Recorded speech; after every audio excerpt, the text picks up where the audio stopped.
పరిశ్రమలకు చెందిన కార్యాలయాలలో ఐటీ అధికారుల సోదాలు కలకలం రేపాయి. సుదీర్ఘమైన సోదాలు జరిగాయి.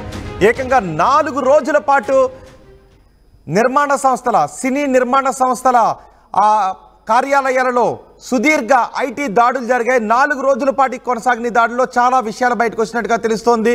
అంతేకాదు ఐటీ అధికారులు కూడా ఆయా నిర్మాణ సంస్థల యజమానులను సుదీర్ఘంగా ప్రశ్నించారు. ఇన్ని కలెక్షన్స్ వచ్చినప్పుడు అంత ట్యాక్స్ ఎందుకు కట్టలేదు, ఇన్ని కలెక్షన్స్ వచ్చినప్పుడు మీకు అంత ఆదాయం వచ్చి ఉంటుంది కదా, ఆదాయాన్ని ఇన్కమ్ ట్యాక్స్ ఎందుకు కట్టలేదు, ఇలాంటి వివరాలన్నీ కూడా వారి నుంచి అడిగినట్టుగా తెలుస్తుంది. 4 రోజులుగా ఎవరెవరి కార్యాలయాలలో సోదాలు జరిగాయో నేను మీకు చెప్పబోతున్నాను. మైత్రి మూవీస్ కార్యాలయాల్లో సోదాలు జరిగాయి. దిల్ రాజు కార్యాలయాల్లో సోదాలు జరిగాయి.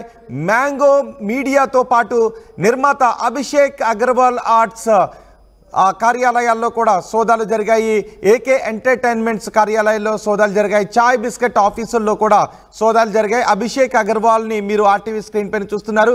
అభిషేక్ అగర్వాల్ కూడా ఇన్కమ్ ట్యాక్స్ చెల్లింపులకు సంబంధించి చాలా ఇర్రెగ్యులారిటీస్ ఉన్నాయని ఐటీ శాఖ అధికారులు గుర్తించినట్టుగా తెలుస్తుంది. అందుకే ఆయన నివాసంలో కూడా సోదాలు చేశారు.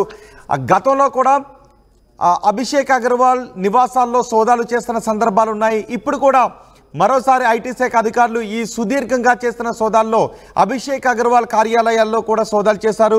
అభిషేక్ అగర్వాల్ పాన్ ఇండియా సినిమాలు తీశారు. కాశ్మీర్ ఫైల్స్, కార్తికేయ 2, టైగర్ నాగేశ్వరరావు లాంటి సినిమాలు తీశారు.